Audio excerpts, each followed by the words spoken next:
حضرت انس رضی اللہ عنہ بیان کرتے ہیں، رسول اللہ صلی اللہ علیہ وآلہ وسلم نے فرمایا، جو شخص یہ پسند کرتا ہے کہ اس کا رزق فراخ کر دیا جائے اور اس کی عمر دراز کر دی جائے تو وہ صلہ رحمی کرے۔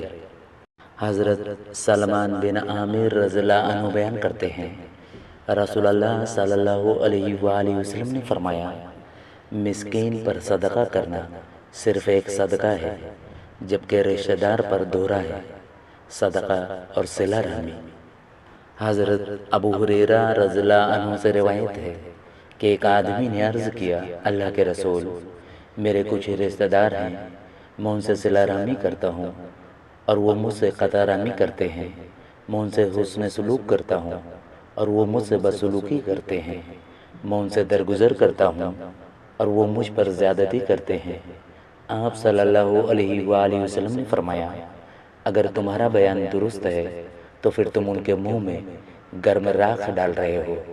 جب تک تم اس روش پر قائم رہو گے تو ان کے خلاف اللہ کی طرف سے تمہیں مدد پہنچتی رہے گی۔ سیدہ عائشہ رضی اللہ عنہا سے روایت ہے، ایک شخص نے نبی صلی اللہ علیہ وآلہ وسلم کے یہاں آنے کی اجازت چاہی تو آپ نے فرمایا، کنبے کا بہت برا آدمی ہے۔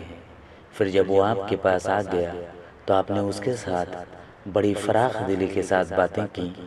جب وہ چلا گیا تو میں نے عرض کیا، اے اللہ کے رسول، جب اس نے اجازت مانگی تو آپ نے فرمایا، کنبے کا برا آدمی ہے۔